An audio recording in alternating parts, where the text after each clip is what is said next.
Hi students, welcome to English Madhyam. तो आज हम देखने जा रहे हैं एसएससी सीजीएल 2024 टायर 2 का शिफ्ट 20 जनवरी की। ठीक है, तो आज इस पेपर में हमारे पास सिर्फ 2 पैरा जंबल है, क्योंकि पूरे पेपर में 2 ही पैरा जंबल पूछे गए थे। तो आप इसको ट्राई करिए और फिर मेरा एक्सप्लेनेशन सुनिए।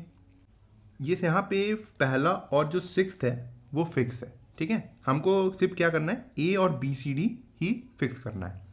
दे are some backward areas in Andhra Pradesh. कह रहे हैं कि आंध्र प्रदेश में कुछ एरियाज बैकवर्ड है, मतलब पीछे हैं, जो कि समय के साथ आगे नहीं बढ़ पाए, वहां पे काफ़ी चीज़ों की कमी है। Rayalaseema is one of them. अब यहाँ पे आंध्र प्रदेश में कोई जगह है रायलसीमा, उनमें से एक है जो कि बैकवर्ड एरियाज में आते हैं। Massive degradation of natural resources and extensive changes in land use have resulted in poor productivity in Rayalaseema. कह रहे हैं कि massive degradation of natural resources, काफ़ी ज़्यादा जो हम लोग ने नेचुरल रिसोर्सेज को डिग्रेड कर दिया है, डैमेज कर दिया है। एंड एक्सटेंसिव चेंजेस, और काफ़ी चेंजेस किए हैं किसमें, इन लैंड यूज़ में। लैंड को यूज़ करने में बहुत अलग अलग तरीके से हम लोग ने लैंड को यूज़ किया है। काफ़ी क्रॉप बदल दी होगी, या फिर फार्मिंग का तरीका बदला होगा, या पेस्टिसाइड डाला होगा। तो कह रहा है बहुत ज़्यादा एक्सटेंसिव चेंजेस किए हैं। हैव रिजल्ट, जिसका रिजल्ट है इन पुअर क्रॉप प्रोडक्टिविटी, कि जो क्रॉप है, जो धान है, अब वो पूरी तरीके से वहाँ पे प्रोड्यूस नहीं होती है, उतनी मात्रा में नहीं होती जितना पहले हुआ करती थी। कहाँ पे, इन रायलसीमा। ठीक है, the national soil survey and land use.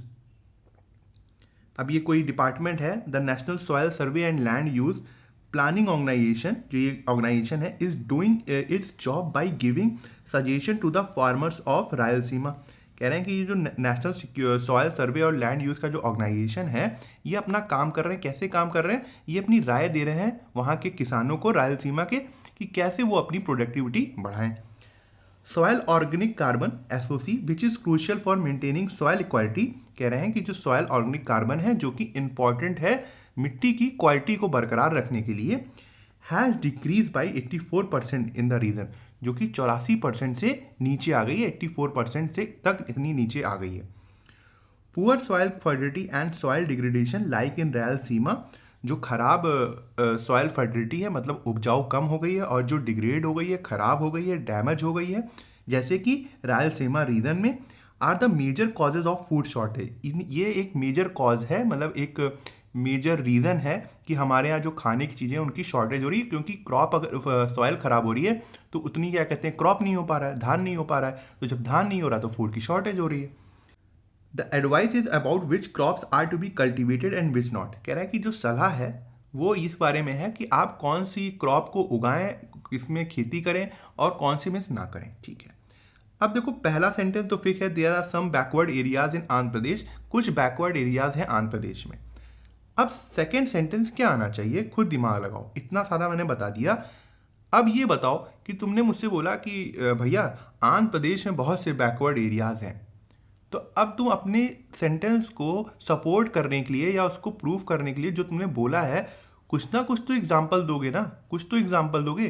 कि सीधे ये बोलोगे कि वहाँ पे बैकवर्ड एरियाज हैं और सॉइल फर्टिलिटी खराब है, मगर ठीक है, मगर जब बात यहाँ पर, अगर मैं तुमसे कहूँ कि वो बैकवर्ड एरिया का कोई एक एग्जाम्पल दे दो मुझे, कौन सा आंध्र प्रदेश है। मैं नहीं मानता तुम्हारी बात को कि बैकवर्ड एरियाज है आंध्र प्रदेश में, एग्जाम्पल दो मुझे, क्या दोगे।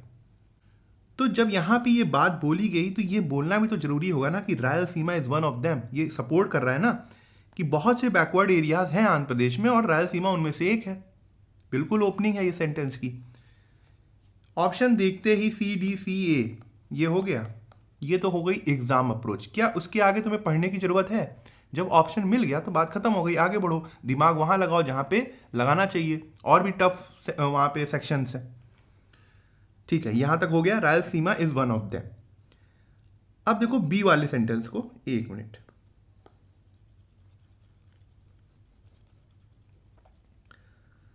हाँ, बी वाला सेंटेंस अगर देखो, massive degradation of natural resources, जो इतने सारे मैसिव डिग्रेडेशन हुए हैं नेचुरल रिसोर्सेज के, वहाँ पर जितने भी नेचुरल पदार्थ हैं उनके काफ़ी डिग्रेड हुए हैं, खराब हुए हैं। और extensive change in land use have resulted in poor crop productivity in Rayalaseema. अब देखो ये बता रहा है कि यहाँ पे प्रॉब्लम क्या है, रायलसीमा में प्रॉब्लम है क्या, कि एक तो वहाँ के जो नेचुरल रिसोर्सेज थे वो काफ़ी ख़राब हो गए हैं, और एक्सटेंसिव चेंजेस की वजह से, क्योंकि क्रॉप कभी कभी क्या होता है ना, क्योंकि किसान जो होता है वो लालची हो जाता है कभी ये क्रॉप कर रहा है, कभी ये वाली कर रहा है, कभी क्या कहते हैं चावल उगा रहा है, कभी गेहूं उगा रहा है, तो उससे क्या होती है कि सॉइल की फर्टिलिटी खराब हो जाती है। क्यों? क्योंकि इन सब जो चीज़ें उगाते हैं हम लोग, ये भी क्या कहते हैं न्यूट्रिएंट लेती हैं सॉइल से, और एक समय बाद न्यूट्रिएंट्स की कमी हो जाती है मिट्टी में, तो फिर एक तरीके से डिग्रेड हो गई ना। इसीलिए बोला जाता है कि वो जो उसका नाम मुझे याद नहीं आ रहा है, जो बदल हाँ शिफ्टिंग कल्टीवेशन बोलते हैं ना एनवायरनमेंट में, शिफ्टिंग कल्टीवेशन की अलग अलग क्रॉप उगाई जाए। उससे क्या होगा कि जैसे एक क्रॉप लगातार उगाते रहोगे तो क्या होगा कि एक ही टाइप के न्यूट्रिएंट्स बार बार डिग्रेड होते रहेंगे, कम होते रहेंगे, जिसकी वजह से सॉइल खराब हो जाती है। अगर हम अलग अलग क्रॉप को उगाएंगे तो हर तरीके के न्यूट्रिएंट्स धीरे धीरे कम होंगे, तो जिससे एक तरीके से बैलेंस बना रहेगा। इसलिए बोला जाता है कि शिफ्टिंग कल्टीवेशन अच्छा होता है। शिफ्टिंग कल्टीवेशन कहते हैं, अगर शायद मुझसे कोई गलत नाम हो गया हो या कोई और नाम है, बस मैं बता रहा हूँ कि वो एक मिक्स वाला, मिक्स्ड फार्मिंग बोलते हैं शायद उसको, शिफ्टिंग कल्टीवेशन बोलते हैं या मिक्स्ड फार्मिंग बोलते हैं, मुझे याद नहीं इतना। ठीक है, तो यहाँ पे यही चीज़ कह रहा है वो। तो अब ये बताओ Rayalaseema is one of them, और बी सपोर्ट कर रहा है कि वहाँ पे प्रॉब्लम क्या है, तो ए और बी तो दिख रहा है। अब यहाँ पे बता रहा है डी। अब देखो, soil organic carbon which is crucial for maintaining soil quality has decrease 84% in region. अब ये बता रहा है ये जो प्रॉब्लम है कि यहाँ पे 84% जो है वो सॉयल ऑर्गेनिक कार्बन कम हो गया है। अच्छा, इस रीजन में poor soil fertility and soil degradation like in Rayalaseema region are the major causes of food shortage. फिर से थोड़ा सा उसने एलोबरेट किया कि ये प्रॉब्लम है, 84% सॉयल ऑर्गेनिक कार्बन कम हो गया है, इसी वजह से रायलसीमा में फूड काफ़ी सॉयल ख़राब हो गई है और मेजर कॉजेज हो रहे हैं फूड शॉर्टेज में। ठीक है, तो यहाँ पे क्या होगा, ये ए बी डी। सी का देखते हैं, the national survey soil survey and land use planning organisation is doing its job by giving suggestion to the farmers of Rayalaseema. अभी कह रहे हैं कि जो ऑर्गेनाइजेशन है ये अपनी राय दे रहा है, फार्मर्स को राय दे रहा है। ठीक है, तो यहाँ पे ये सी है। अब एक चीज़ मैं बताऊंगा, उसके बाद यहाँ पे आ जाएगा 6, the advice is about which crops are to be cultivated and which not. ये एडवाइस, ये राय उस चीज़ की है कि कौन सी क्रॉप को कल्टिवेट किया जाए, कौन सी नहीं। ठीक है, तो यहाँ पे आ गया ई 6, फर्स्ट तो था यहाँ पे। अब देखो समस्या क्या हुई कि पूरा चीज़ फ्लो कैसे चला। एक तो उसने बताया कि कुछ बैकवर्ड एरियाज हैं, ठीक है। फिर उसने बताया कि ये जो रायलसीमा, क्या नाम इसका था, हाँ रायलसीमा जो है, ये जो जगह है ये उसमें से एक आता है। फिर उसके बाद उसने बताया वहाँ की प्रॉब्लम, ठीक है, प्रॉब्लम बताई कि क्या प्रॉब्लम है, कि सॉइल डिग्रेडेड हो गई है, वहाँ की फर्टिलिटी खराब हो गई है। उसके बाद जब ये प्रॉब्लम उसने बताई तो उसके बाद उसने डेटा दिया क्यों, इसको सपोर्ट करने के लिए। जब डेटा दे दिया, अब वो आया किस चीज़ में, सॉल्यूशन के ऊपर, कि इन प्रॉब्लम का सॉल्यूशन क्या होगा। ठीक है, और उसके बाद इस सॉल्यूशन को थोड़ा सा एक्सपैंड भी कर दिया उसने। बस ये फ्लो था। अब फ्लो देखो, समझने की कोशिश करो फ्लो को। पहले ये बात की गई बैकवर्ड की, फिर उसका एग्जाम्पल दिया गया, फिर प्रॉब्लम को बताया गया, फिर डेटा से सपोर्ट किया गया, उसके बाद सॉल्यूशन में आए और उस सॉल्यूशन को थोड़ा सा एक्सपैंड कर दिया, बढ़ा दिया। फ्लो समझ में आया, इसीलिए यहां पे डी आंसर होगा। चलो अब इसको ट्राई करो। यहां पर भी फर्स्ट और 6 सेंटेंस सेट है, पहले से आपको PQRS को सेट करना है। An outstanding feature of the 21st century, कह रहा है कि जो सबसे आउटस्टैंडिंग फीचर है, सबसे बढ़िया फीचर जो है 21st सेंचुरी का, हैज़ बीन, वो है क्या, ग्रेटर सिक्योरिटी एंड एजुकेशन। फिर विच आ गया, विच ग्रेटर, चलो देख देते हैं। पहली बात तो पी कहीं है, अच्छा पी है यहाँ पर। Has been the improvement of the income and living condition of the working man. अच्छा ये देखो, ये पूरा पेयर बन रहा है, क्यों, अब खुद ही पढ़ के देखो। An outstanding feature of the 21st century has been the improvement of the income. जो आउटस्टैंडिंग फीचर है, जो सबसे बढ़िया फीचर है, वो क्या है, इनकम की इंप्रूवमेंट। बात सही है, 21st सेंचुरी में जितनी आज लोगों की इनकम है, क्या 20th सेंचुरी में थी? क्या लोग इतना ज़्यादा इकोनॉमिक स्टेबल थे? नहीं थे। हाँ आज भी प्रॉब्लम है, मगर पिछले से तो बहुत सही है।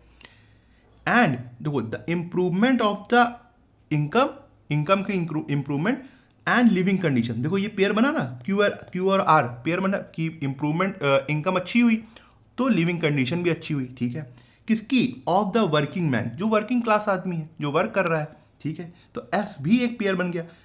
अब हमको QRS मिल गया है, इसका मतलब जहां पर भी हम ये देखेंगे वहां पे QRS का पेयर होगा। ये मैं एग्जाम अप्रोच बता रहा हूं अभी, यहाँ पे QRS है कहीं पे, उल्टा है, नहीं होगा। QRS है, नहीं होगा। QRS है, नहीं होगा। यही आंसर है, QRS यहाँ पे दिया हुआ है। समझ रहे हो बात को? अब देखो पूरा सेंटेंस पढ़ो। An outstanding feature of the 21st century has been the improvement of the income and the living condition of the working man leading to. क्या लीड कर रहा है? जब तुम्हारी इनकम अच्छी हो जाएगी, कंडीशन अच्छी हो जाएगी, तो क्या होगा? Greater security. मान लो अभी तुम्हारा सिलेक्शन हो जाए, अभी तुम्हारे पास इतने पैसे नहीं है, मगर कल को तुम एक सिक्योरिटी गार्ड भी रखने लग जाओगे, क्यों भाई तुम पैसे वाले आदमी हो गए। तो ग्रेटर सिक्योरिटी एंड एजुकेशन, और एजुकेशन भी बढ़िया हो रही है। जो लोग गरीब हैं, जिनको जैसे ही उनकी इनकम अच्छी होती है, लिविंग कंडीशन अच्छी होती है, तो उनकी एजुकेशन भी अच्छी होती है। यहां तक समझ में आया? विच अब ये देखो, which has mean greater political power. अब इसका क्या मतलब है? कि वो आपको ग्रेटर पॉलिटिकल पावर देता है, पॉलिटिक की पावर देता है। ये क्या कैसे मतलब हुआ? जब आपको एजुकेशन अच्छी मिल गई, आपकी लिविंग कंडीशन अच्छी हो गई, आपके पास पैसा आ गया, तो आपकी चिंताएं दूर हो गई। जब चिंताएं दूर हो गई तो आपका दिमाग अब लगने लगा बड़ी चीज़ों में। किस चीज़ में? देश में। अब आप देखोगे कि देश में क्या हो रहा है। अब आप देखोगे क्या जो पॉलिटिकल पार्टीज हैं, क्या हमारी गवर्नमेंट हमारे लिए अच्छा कर रही है, क्या खराब कर रही है। अब आप एनालाइज करना स्टार्ट करोगे, क्योंकि एजुकेशन मिल रही है। जब आप एनालाइज करने जाओगे तो अब आपका वोटिंग, जो वोट आप देते हो, वो किसके ऊपर ड्रिवन होगा? कि आप डेटा आप देखोगे कि इस गवर्नमेंट ने क्या किया, क्या नहीं किया। एक आप तरीके के बैलेंस बनाओगे, उसके बाद अपना वोट तय करोगे। तो एक तरीके से ये आपको पॉलिटिकल पावर दे रहा है। आपको पता चल रहा है कि आपके राइट्स क्या हैं, आपके पॉलिटिकल राइट्स क्या हैं, आपके कॉन्स्टिट्यूशनल राइट्स क्या हैं। ये आपको हर तरीके से हर चीज़ में आगे बढ़ा रहा है। इसीलिए वो कह रहा है education which has meant greater political power. तो बेस्ट सेंटेंस यहाँ पे क्या था? QRSP। ठीक है, अब स्टार्ट करते हैं क्लोज टेस्ट। एक बार आप नज़र दौड़ा लीजिए किसके बारे में है, उसके बाद आगे बढ़ते हैं। The greatest disease in the west today is not TB और लेप्रोसी। कह रहा है कि पश्चिम में अब सबसे बड़ी डिजीज, सबसे बड़ी बीमारी TB और लेप्रोसी नहीं है। TB, ट्यूबरक्लोसिस, लेप्रोसी भी एक तरीके से इन्फेक्शन होता है, रेस्पिरेटरी इन्फेक्शन होता है। It is being unwanted, unloved and uncared. ये है क्या? अनवांटेड, कोई एक दूसरे को नहीं आसपास देखना चाहता है अपने। अनलव्ड, प्यार की कमी, या फिर अनकेयर्ड, या फिर कोई केयर नहीं करता, इसकी कमी है। अच्छा, वी कैन क्योर, हम क्योर कर सकते हैं डैश डिजीजेस। कौन सी diseases? With medicine. Masculine diseases, stubborn diseases, radical diseases, physical diseases. देखो डिजीजेस यहाँ पे क्या है? नाउन है। यहाँ पे एक तरीके से एडजेक्टिव आना चाहिए। वी कैन क्योर, हम सही कर सकते हैं। कौन सी डिजीज है? मैस्कुलिन। मैस्कुलिन एक एडजेक्टिव जरूर है, मगर इसका मतलब होता है मैन से रिलेटेड। जो भी मैन से रिलेटेड चीजें हैं वो मैस्कुलिन हो गई, या कैरेक्टरिस्टिक। ठीक है। स्टबन का मतलब होता है जिद्दी, तो यहाँ पे ये मतलब निकल नहीं रहा। रेडिकल, रेडिकलिस्ट सुना ही होंगे आपने, कि जो एक तरीके से उग्रवादी हैं, जिनका तरीका थोड़ा सा उग्र होता है किसी काम को करने का, तो वो तो आ नहीं रहा है यहाँ पर, तो ये भी नहीं होगा। फिजिकल डिजीज, अब आपके पैरों में दर्द है, आपके माथे में दर्द है, या फिर आपका किसी का भी हाथ टूट गया हो, या फिर कुछ भी हो गया हो, तो वो मेडिसिन से सही हो जाएगी। हाँ, बात सही है एकदम। तो यहाँ पे क्या होगा? We can cure physical diseases with medicine, but the only cure for loneliness, despair and hopelessness is love. कह रहा है कि समाधान सिर्फ जैसे अकेलेपन का, या फिर डेस्पेयर, हताश, डेस्पेयर का मतलब हताश या निराश, आप बहुत ज़्यादा हताश हो गए हो। होपलेसनेस, आपने पूरी आशा छोड़ दी हो। उसका हल क्या है? उसकी एक तरीके से मेडिसिन क्या है, दवाई क्या है? प्यार है, is love. There are many in the world who are dash for a piece of bird, but there are many more dying for a little love. कह रहे हैं कि ऐसे बहुत से लोग हैं जो कि पीस ऑफ वर्ड, अब डैश दिया हुआ यहाँ तो मतलब नहीं निकल रहा। फिर आगे अगर हमने पढ़ा, but there are many more dying, मगर बहुत से लोग मर रहे हैं किस चीज़ के लिए? थोड़े से प्यार के लिए, थोड़े से अफेक्शन के लिए। अब सोचो यहाँ पे क्या होगा? There are many in the world who are neglecting, जो नेग्लेक्ट कर रहे हैं। ये वर्ड की सब ING फॉर्म है, ठीक है, यहाँ पे प्रेजेंट कॉन्टिन्यूअस चल रहा है। डिसरिगार्डिंग, जो चीज़ किसी चीज़ में ध्यान नहीं दे रहे हैं। डाइंग, मर रहे हैं। इग्नोर, मतलब वही किसी चीज़ पे इग्नोर कर रहे हैं, बिल्कुल ध्यान नहीं दे रहे हैं। क्या बेस्ट मीनिंग आ रहा है? There are many in the world who are dying for a piece of bread, जो कि एक ब्रेड के लिए भी, या एक पीस ऑफ ब्रेड के लिए भी मर रहे हैं। एक तरीके से ये प्रोवर्ब है कि काफ़ी लोग खाने के लिए परेशान हैं। तो यहाँ पे क्या है? यहाँ पे डाइंग होगा। There are many in the world who are dying for a piece of word but there are many, मगर लेकिन बहुत से ऐसे लोग भी हैं जो थोड़े से प्यार के लिए, थोड़े से अफेक्शन के लिए, थोड़े से केयर के लिए मर रहे हैं मतलब उनको मिल नहीं रहा है तो परेशान है। The poverty in the west is a different kind of poverty, जो वेस्ट में, पश्चिम में जो गरीबी है वो एक अलग तरीके की गरीबी है। It is not only a poverty of lavishness, loneliness, profusion, abundance, but also of dash there is a hunger for affection as there is a hunger for God। ठीक है, पहले हम थर्ड वाले पे ध्यान देते हैं। The poverty in the west is a different kind of poverty, जो गरीबी पश्चिम में है वो एक अलग तरीके की गरीबी है। It is not only a poverty of, क्या ये सिर्फ पुअर्टी किस चीज की नहीं है, लैविशनेस की। अब यहाँ पे ऑफ लगा है तो प्रीपोजिशनल ऑब्जेक्ट आएगा, प्रीपोजिशन है तो प्रीपोजिशनल ऑब्जेक्ट आएगा तो वो नाउन आएगा। लैविशनेस मतलब बहुत ही लग्जरी लाइफ, ठीक है। पुअर्टी ऑफ लैविशनेस, गरीबी, कुछ मीनिंग निकल रहा है। पुअर्टी ऑफ लोनलीनेस, गरीबी है अकेलेपन की। प्रोफ्यूजन या अबंडेंस, इनका मतलब होता है एक तरीके से काफ़ी ज़्यादा, है ना, लार्ज क्वांटिटी में। सबसे बेस्ट लग रहा है लोनलीनेस, क्यों? It is not only a poverty of loneliness, अभी बताता हूँ क्यों। बट ऑल्सो है, अब यहां पे कोई कंट्रास्ट भी है, कंट्रास्ट नहीं आएगा, एक तरीके से आगे बढ़ाएगा बात को। अब यहां पे हम लोगों ने क्या लिखा था, लोनलीनेस, ठीक है। It is not only a poverty of loneliness, मतलब वहां पे सिर्फ अकेलेपन की ही गरीबी नहीं है, बट ऑल्सो ऑफ, लेकिन ऑफ डैश, कैसी, कोविटस, स्पिरिचुअलिटी, एजुकेट, मटेरियलिस्टिक। अब एक चीज देखो, यहां पे तो ऑफ है, प्रीपोजिशन है, यहाँ पे क्या चाहिए होगा, प्रीपोजिशनल ऑब्जेक्ट चाहिए होगा, यहाँ पे क्या चाहिए होगा, नाउन चाहिए होगा। अब मैं बता दूं, ओईएस तो एडजेक्टिव होता है, याद है सबको। कोविटस का मतलब होता है लालची, अगर नहीं भी पता है ओयूएस से अगर वर्ड खत्म हो रहा है तो वो क्या होगा, एडजेक्टिव होगा। तो ये क्या है, एडजेक्टिव है।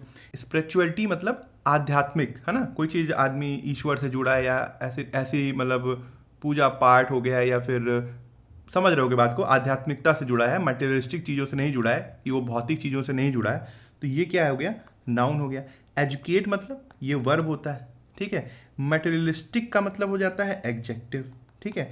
अब मुझे बताओ, क्या ये ऑप्शन कट नहीं गए, सिर्फ स्पिरिचुअलिटी तो आएगा यहाँ पे, स्पिरिचुअलिटी, है ना, तो यहाँ पे नाउन आ जाएगा। अब अगर हम मतलब से देखें तो कोवेटस का कोई मतलब नहीं निकल रहा है, लालची, बट ऑल्सो वो क्या इस चीज़ की भी गरीबी है, लालचीपनों की गरीबी है, नहीं, स्पिरिचुअलिटी की कमी है कि वो आध्यात्मिकता से जुड़े नहीं हुए। इसीलिए आप देखोगे बहुत से फॉरेनर जो है वो भारत आते हैं, जब वो अपनी एक तरीके की उस लेविश लाइफ से ऊब जाते हैं, जहाँ पे वो पब जा रहे हैं, हर चीज़ अपना वेस्टर्न कल्चर है, वो एक टाइम के बाद जब आपका शरीर साथ छोड़ने लगता है तो फिर ये सब चीज़ें इतनी ज़्यादा बढ़िया नहीं लगती। फिर आज आदमी ईश्वर की तरफ आगे बढ़ता है और फिर मतलब उसको लगता है कि अब यहीं पे शांति है। तो वो ठीक है, यहाँ पे स्पिरिचुअलिटी होगा। There is a hunger for affection as there is a hunger for God. वहाँ पे एक तरीके से हंगर है किसका, अफेक्शन का, प्यार का, स्नेह का। क्यों? क्योंकि वहाँ पे देखो, वहाँ पे फैमिली उस तरीके से नहीं रह पाती जिस तरीके से भारत में रहती हैं। कहीं ना कहीं डिफरेंसेस होते हैं और काफ़ी जल्दी वहाँ पे इसीलिए बहुत ज़्यादा डाइवोर्स के केसेस भी देखे जाते हैं। तो कह रहा है कि वहाँ पे एक हंगर है, एक चाह है किसके लिए, अफेक्शन की। जैसे as there is a hunger of God, जैसे ईश्वर के लिए एक चाह होती है, जैसे लोग जिंदगी भर ईश्वर को पाना चाहते हैं मगर नहीं पा पाते हैं, उसी तरीके से वहाँ पे अफेक्शन है। अब ये पैसेज है तो इसको भी खत्म कर लेते हैं जल्दी से। Reading is an important communication skill that has many benefits and it has a great impacts on a person life. कह रहे हैं कि जो रीडिंग है एक बहुत ज़्यादा इंपॉर्टेंट कम्युनिकेशन स्किल है, जिसके खुद के अपने बहुत से फ़ायदे हैं, and it has a great impact, और उसका बहुत सा बड़ा इम्पैक्ट है हमारी पर्सनल लाइफ में, ठीक है। We should develop a reading habit as it allows us to learn new information and gives us access to a wide range of opportunities and idea। कह रहा है कि हमको रीडिंग हैबिट को डेवलप करना ही चाहिए, क्योंकि as its allows us to learn new information, ये हमको अलाउ करता है न्यू इन्फॉर्मेशन गैदर करने में, न्यू इन्फॉर्मेशन को प्राप्त करने में, and gives us access to a wide range of opportunity, और हमको ये प्रोवाइड करता है, एक्सेस देता है, परमिशन देता है, किस चीज़ के लिए, एक बहुत सी अपॉर्चुनिटीज़ है। जैसे आप इन्फॉर्मेशन आपके पास आएगी, ज्ञान आएगा, तो बहुत से रास्ते आपको दिखने लगेंगे। तो वही कह रहा है, gives us access to a wide range of opportunities and ideas. जब आदमी पढ़ता है उसका दिमाग खुलता है, बहुत सी आइडियाज़ वो पढ़ता है तो उसका खुद के भी अपने आइडियाज़ डेवलप होते हैं कि आखिर क्या करे, इन सब प्रॉब्लम को फेस जो कर रहा है वो अपनी पर्सनल लाइफ में, उनसे वो किस तरीके से निजात पाए। उसके पास और भी आइडियाज़, हर तरीके की क्रिएटिविटी आने लगती है जैसे जैसे वो पढ़ाई में या फिर रीडिंग में इन्वॉल्व होता है। इसीलिए reading regularly not only broadens our expect and knowledge, कह रहा है कि डेली पढ़ना सिर्फ हमारे नज़रिए को ही नहीं चेंज करता है, ना ही हमारे सिर्फ ज्ञान को ही नहीं बढ़ाता है, और ना ही हमारे नज़रिए को नहीं बढ़ाता है। एक्सपेक्ट मतलब आप किस चीज़ को किस तरीके से सोचते हो। मतलब कोई एक इंसान होता है कि वो एक बड़ी सी प्रॉब्लम देखेगा तो घबरा जाएगा, मगर वही दूसरा इंसान जो कि पढ़ा लिखा है, काफ़ी शांत है, वो उस बड़ी प्रॉब्लम को इतना बड़ा नहीं समझेगा और बहुत अच्छे से आराम तरीके से टैकल करेगा। But also improves our intelligence, लेकिन हमारी इंटेलिजेंस को भी बढ़ाते हैं। पर्सपेक्टिव, कैसे हम चीज़ों को देखते हैं, व्यू हमारा क्या है उसको चेंज करते हैं, अच्छा करते हैं। Judgement and understanding of the word, और हमारे फैसले, जजमेंट का मतलब क्या है यहाँ पे, फैसले लेने के एबिलिटी को भी अच्छा करते हैं, और अंडरस्टैंडिंग और वर्ड को, पूरी दुनिया को समझने में भी सहायता करते हैं।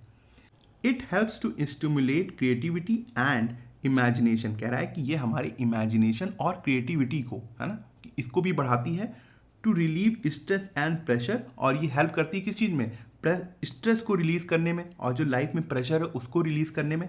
And to provide a source of entertainment, और ये एक तरीके का इंटरटेनमेंट भी प्रोवाइड करती है। कैसे, देखो अगर जो लोग डेली पढ़ते हैं, रीडिंग करते हैं, उनको फिर रीडिंग करने में मज़ा आने लगता है, वो बिना पढ़े रह ही नहीं सकते। अगर आप एक नॉवल ही पढ़ रहे हो ना, या फिर कोई आर्टिकल भी डेली पढ़ रहे हो, तो एक हैबिट बन जाती है कि आपको पढ़ना ही पढ़ना है, तो इसलिए वो वहाँ उसमें फिर एक धीरे धीरे मज़ा भी आने लगता है। तो ये चीज़ देखा कि हाँ, जो रीडिंग करने के बहुत से फ़ायदे होते हैं ना। The major benefit of reading is to develop the analytical and critical skills of a reader, कह रहा है कि जो सबसे बड़ा फ़ायदा है रीडिंग का, वो है आप एनालिटिकल और क्रिटिकल स्किल को डेवलप करते हैं। अब ये क्या है एनालिटिकल और क्रिटिकल, देखते हैं।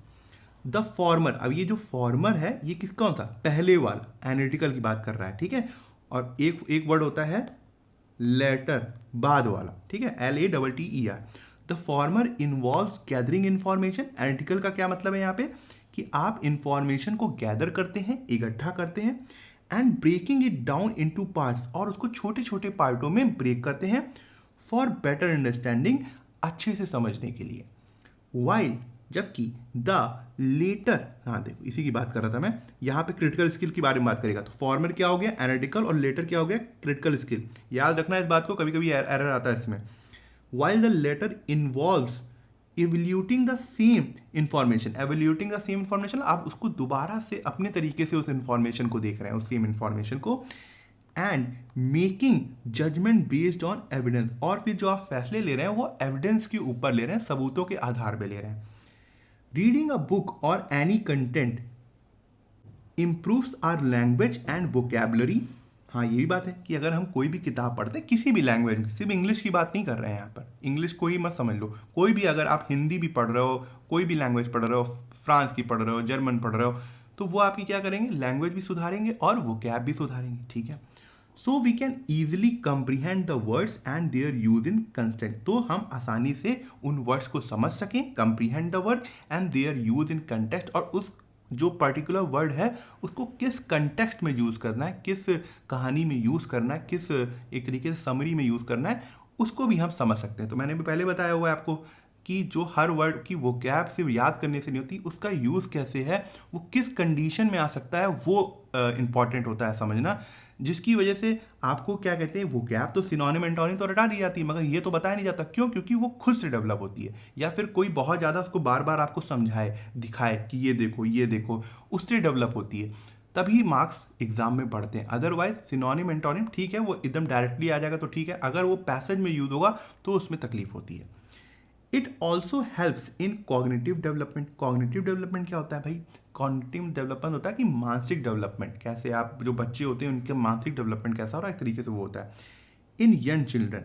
सो at the primary level children are more involve in reading rather than writing. कह रहा है कि जो रीडिंग है वो बच्चों की कॉग्निटिव डेवलपमेंट भी करता है, जो मानसिक से जुड़ी डेवलपमेंट है, ब्रेन से जुड़ी डेवलपमेंट है, उसमें वो मदद करता है। इसीलिए प्राइमरी लेवल में जो नर्सरी केजी हो गया, चिल्ड्रेन आर मोर इन्वॉल्व, जो बच्चे हैं वो ज़्यादा इन्वॉल्व होते हैं किसमें, रीडिंग में, रादर देन राइटिंग, लिखने से ज़्यादा वो रीडिंग में इन्वॉल्व होते हैं। तो आप भी पढ़ा करिए, इसका मतलब बहुत से फायदे हैं। ठीक है, अब बात करते हैं cognitive development is in a child is related to. देखो अभी मैंने बताया और ये क्वेश्चन पहला ही आ गया, सोशल डेवलपमेंट समाज से जुड़े होते हैं, नहीं मेंटल से जुड़े होते हैं और कोई बात ही नहीं है ना, टेक्निकल इन्वायरमेंटल की कोई बात ही नहीं है, कॉग्निटिव डेवलपमेंट है। अगर वहाँ पर आपको ये मतलब नहीं भी पता है तो एक बात बताओ, जब पढ़ाई की बात हो रही है रीडिंग की बात हो रही है, राइटिंग की बात हो रही है, तो आप दिमाग नहीं लगा सकते कि ये सोशल तो होगा नहीं, इन्वायरमेंटल तो होगा नहीं, टेक्निकल तो होगा नहीं, ये तो मेंटल होगा, क्योंकि ये सब तो दिमाग की बातें हैं, तो यहाँ पे मेंटल हो जाएगा। ऐसे भी सोच लिया करो कभी। Which skill is used by a reader when he gathers information and break it down in a logical pattern to solve a problem? बताओ ऐसी कौन सी स्किल, अभी हम लोगों ने पैसेज में पढ़ी थी कि जब हम इंफॉर्मेशन को गैदर कर लेते हैं और फिर अपने लिए समझने के लिए उसको छोटे छोटे पार्टों में ब्रेक कर लेते हैं। क्या थी वो? एनालिटिकल स्किल थी। According to the passage what is the role of reading? According to the passage क्या है रोल रीडिंग का? To give strength to the body, ये तो होगा नहीं। क्या बॉडी को स्ट्रेंथ, जिम जा रहे हो क्या? नहीं। To learn new information to avail opportunity, नई चीज़ों को सीखना, नए इन्फॉर्मेशन को सीखना कि हम नई नई अपॉर्चुनिटी का फ़ायदा उठा सकें, तो ये सबसे बेस्ट है, यही बताया था उसने। टू नॉट शेयर इन्फॉर्मेशन, ये तो था ही नहीं। टू मेक इन्वायरमेंट हेल्थी, कोई मतलब ही नहीं है। Which skill is use by a reader when he evaluate the same information and make judgement based on evidence? अब एक हम लोगों ने एनालिटिकल स्किल पढ़ी थी और दूसरी कौन सी डेवलप होती है, ये सोचो। उसी में क्या कहते हैं, हम सेम इंफॉर्मेशन को अपने नज़रिए से देखते हैं, एवेल्यूएट करते हैं और एविडेंस, सबूतों के आधार में अपना फैसला लेते हैं। तो क्या होगा? एनालिटिकल स्किल होगा, ड्राइंग स्किल होगा, टेक्निकल स्किल होगा, क्रिटिकल स्किल होगा? क्रिटिकल स्किल होगा। तो ठीक है, आज का लेक्चर यहीं ख़त्म करते हैं। आई होप आपको कुछ सीखने को मिला होगा और आप कमेंट सेक्शन में ज़रूर बताइएगा कि आपको आज का लेक्चर कैसा लगा और आपको क्या सीखने को मिला। अगर आप मुझसे इंग्लिश ग्रामर पढ़ना चाहते हैं तो आप हमारा ऐप इंग्लिश माध्यम प्ले स्टोर से डाउनलोड कर सकते हैं। ऐप ओपन करते ही आपके सामने होम स्क्रीन आएगी, वहाँ पे आपको 5 ऑप्शन मिलेंगे, मेन, लाइब्रेरी, फीड, लेक्चर, पास। लेक्चर में क्लिक करते ही आपके सामने 2 वर्जन आएंगे, फ्री और पेड। पेड में क्लिक करते ही आपके सामने इंग्लिश ग्रामर का एक सेक्शन आएगा जहाँ पे मैंने इंग्लिश एसएससी के लिए बहुत ही डिटेल में बताया हुआ है और बहुत ही सिंपल लैंग्वेज में बताया है, जो कि आपकी कॉन्सेप्ट्स को और अच्छा करेगा और आपको अच्छे मार्क्स लाने में हेल्प करेगा। तब तक के लिए प्रैक्टिस करते रहिए। Thank you so much for watching this video.